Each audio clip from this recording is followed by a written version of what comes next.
Deadline Hollywood reported on May 26, 2017, that fantasy drama The Shannara Chronicles, which debuted on MTV in 2016, will be moving to the soon-to-be-launched Paramount Network, currently called Spike. The reason for the change, according to Deadline.com, will be read by my friend Rodolfo Gerard. Quote, "The move was explained with the show's audience being more mature and male skewing than MTV's target demographic." Unquote. You're listening to On the Bubble podcast. My name is Josh Liston. My co-contributor and voice talent for today is my friend Rodolfo Gerard.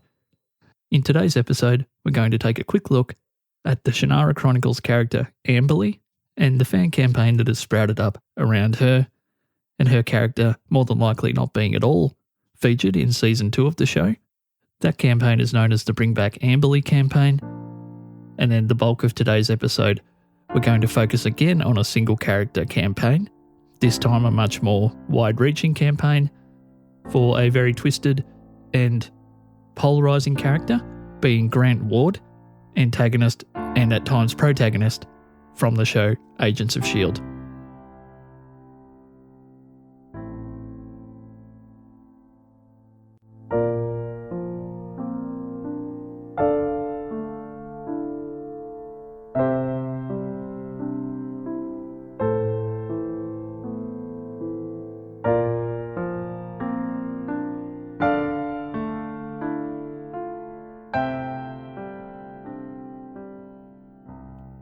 Warning. This episode absolutely contains character and storyline spoilers. So if you're not up to date with the Shannara Chronicles and/or Agents of S.H.I.E.L.D., you might want to skip this episode until you catch up. So the idea for today's episode, being a single character special, came actually from a different show. As mentioned in the intro, that show was the Shannara Chronicles, and the character Amberly Elizadell, portrayed on the show by Poppy Drayton, who did a great job of the actual character. But given that the story is based upon a book series, the Shannara series by Terry Brooks, the character of Amberly Elizadell only ever had a given shelf life if the writers of the television show stayed at all in line with the book series, which in the case of Amberly, they have done. So I went online to find out, I guess, about Season 2 of the show, more so than anything specifically about the Amberly character, because having read the book series in the past and quite enjoying it, her character had appeared to come to its natural conclusion in relation to the book series. But what I found, more so than information about Series 2, was a lot of reference to a Bring Back Amberly campaign, particularly from an Instagram post from Poppy Drayton herself, where she shared some mixed feelings about what it's like to portray a character that does have a natural stopping point within a TV adaptation of a book series. Poppy's quote will be read here by my friend Rodolfo once again. And just a reminder, you can find the quote itself and also a copy of the actual Instagram post from Poppy at onthebubblepodcast.com. Quote, "When I read that episode, it was just gut-wrenching. I was obviously moved because that's my character and journey, and how it ends." Unquote. There's little chance that we're going to see Amberly or Poppy Drayton return to the Shannara Chronicles. It's a shame because she was a really good actress, but her character, as mentioned, had a shelf life. So it got me thinking, which other characters come to mind where they've actually had their own fan base to the point where them either being forced to take a back seat on a show, a lesser role, so to speak, or they've actually been written off the show completely? Which individual characters come to mind where they've had their own fan campaign? I know that within the Agents of S.H.I.E.L.D. universe, Grant Ward, basically from the end of Season 1 of the show, has had a long-running Stand With Ward campaign. There's a Stand With Ward website, there's a hashtag Stand With Ward, there's a Facebook page, there's a Twitter page, and all of those things, unlike with the Bring Back Amberly campaign, came into existence while Grant Ward's character was still actually featured within the show, and there weren't any signs that he was going to either be made to take a back seat or written off the show completely. Fans just really were drawn to his character.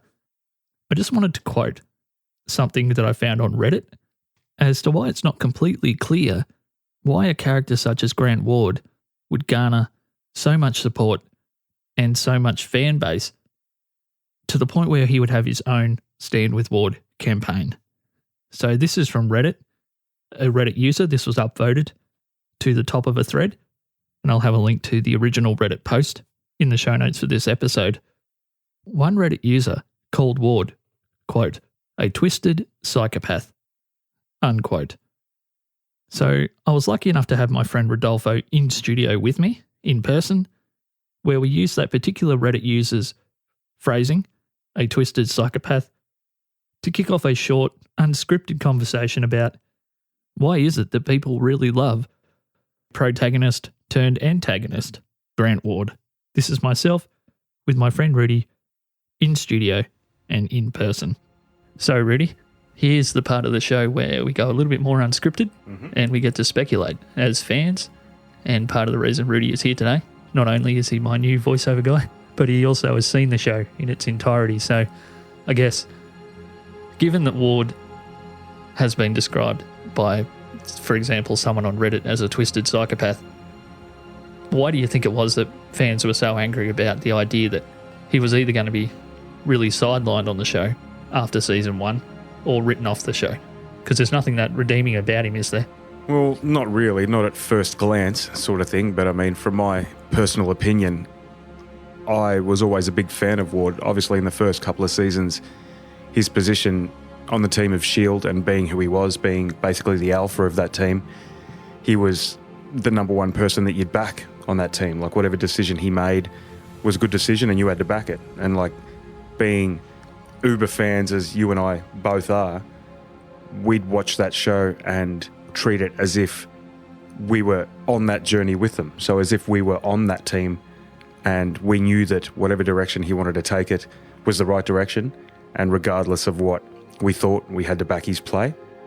In terms of other fans, like in general, like generalising, being irate or upset about him being sidelined or that sort of thing, I mean, I think he did have some redeeming qualities. I mean, if you fast forward to the framework arc of the show, obviously that's when there was a whole other side of Ward that everyone saw that could have been real life, you know, if he was brought up differently to begin with when he first joined S.H.I.E.L.D. If he wasn't under Bill Paxton's tutelage, he would have been, that could have been the Ward that in reality. Yeah, so rest in peace, Bill Paxton. We love you, Bill Paxton. I guess from my point of view, I kind of understood it because there's characters in the past on other shows, and I was mentioning to Rudy before we started recording today that to me the main character that shouldn't be loved that was deeply loved was Spike from Buffy, who had a history of 129 years, I think it was, of being a murderous, crazy vampire guy.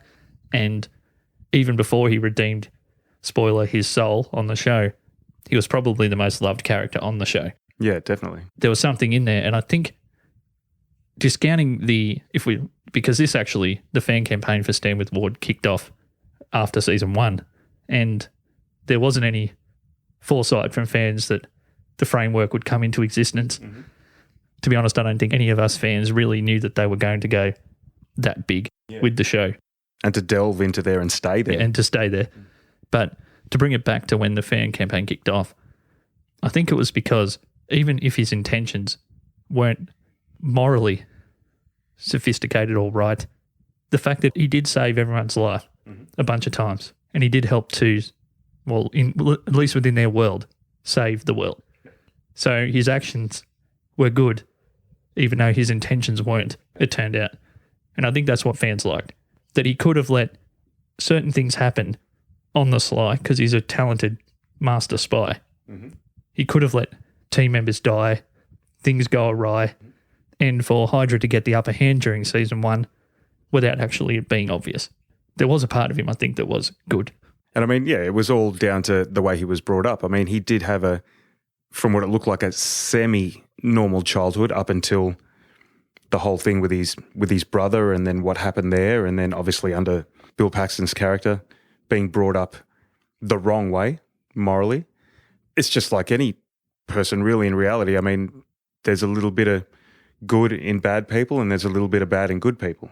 And to be honest, in most shows, an aspect I always look for and I always appreciate is an antagonist that you can back, that you need polarizing views. You know what I mean? When it comes to your villains or show's enemies. And, you know, it brings me back to basically the saying that if every day's a sunny day, then what's a sunny day? You know what I mean? You need a little bit of dark in the light and a little bit of light in the dark. There weren't any real obvious signs that he actually was a Hydra double agent. There wasn't anything that gave it away until he was ready to give it away. So I think that it gave fans time to see that regardless of why he's doing these good things, he's doing good things. Mm-hmm. So I don't know if you've got anything else to say on the subject, but going forward, we get to see, obviously, as you mentioned, a version of Grant Ward, which may have been the unaffected version, a different path, and the person he became. And to be honest, I found him a little bit bland. Yeah, that's true. I'm glad they went with what they did in the framework, because when we left Ward on that planet, or more like when Coulson left him on that planet and after what he did to him, I think it was a redemption in sorts of just his acting prowess and his qualities. And it's almost a closure of his character in that show, because he started off a good guy and being the leader of the good guys to turning into the ultimate bad guy and the ultimate antagonist on that show, the one to beat.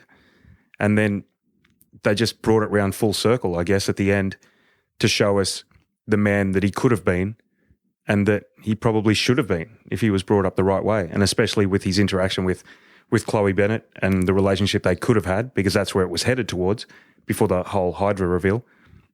I think it was just a closure of sorts, and I think he would have been personally chuffed about the opportunity to do that, to be able to close out his chapter like that, showing his heart and what he had to offer the world and S.H.I.E.L.D. in general. And I was really happy about it. It really showed a good range. His acting range was fantastic. And, you know, he's a good-looking dude. Yeah, he's a reasonably attractive man. Okay, well, that's pretty well said. I don't think we can expand much more on that. Thanks, Rudy. No problem. Thank you, Joshua. You're right. It was his dog. Garrett made him kill his dog.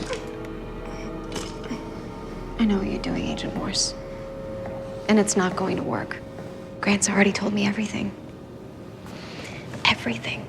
About his abusive family, about John Garrett, about having to kill Victoria Hand. But in the end, he overcame his family and the pain Garrett put him through. He remade himself. That's why I love him. And why no matter what he does, I will always stand with Ward. That was the voice of Cara Palamas, Agent 33 on the show, who through some unfortunate circumstances became convinced that Grant Ward was actually her saviour. For On the Bubble listeners, it's one of the few times where a fan campaign around a character or a show has had a direct shout out from the writing team behind a quite popular show. So I found some audio of Brett Dalton himself, who, if I forgot to mention earlier in the episode, is the actor who portrays Grant Ward.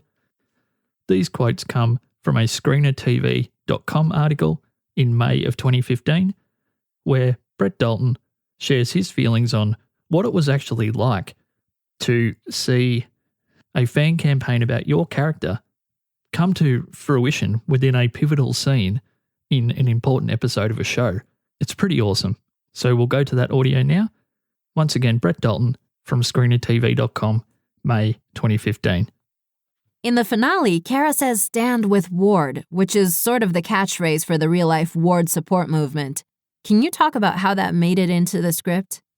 I think it's the coolest fan shout-out I can imagine. I was surprised. I was reading the script and I was like, wait a minute, all that was missing is the hashtag. I think that it's a testament to the fans, this incredibly loyal fan base that has now influenced the script of our show. That's a huge, huge thing that I never could have imagined, and yet the writers are taking a cue from what's happening in real life and now putting that in the show. Not even just a show, not even just snuck in there, but it's in our 2-hour season finale. I think that it's an Easter egg on one level for the people who are aware of the Ward Warriors, but it's also a wink to the fans that have created the campaign in the first place. Now, I know we've only really tracked Stand With Ward and Grant Ward's character up until the completion of Season 2, and for anyone who has watched the show in its entirety, you know that he had both an important and varied role through Season 3 of Agents of S.H.I.E.L.D., but I wanted to skip forward now and to finish up today's episode with just a few quotes from the Stand With Ward Facebook page about Ward's role in S.H.I.E.L.D. in general, which is a very short quote, and you'll hear that one first. And skipping forward to Season 4, which is recently just finished up, the fan campaign continues to be strong, and as you'll hear, there's no loss of momentum behind the Stand With Ward community and no lessening of the love from that community to his character. And you'll hear that in the second quote. So thank you to Rudy. He's going to read these last 2 quotes for you. Thank you for joining me on another episode of On The Bubble Podcast. To reach out to the show, just go to onthebubblepodcast.com. You'll find all the contact details there. And before Rudy takes you guys out for today, I just wanted to say again, thank you so much for the time that you spend with this show. It takes me a massive amount of time to produce it, so it means a lot to me that people listen to it because it's a lot of work. So thank you so much for that. I'll pass you over to Rudy now to take us out for today and speak to you soon. Quote, Ward is S.H.I.E.L.D. Unquote. Quote, everyone deserves a second chance, and in the framework, Ward got his. Unquote.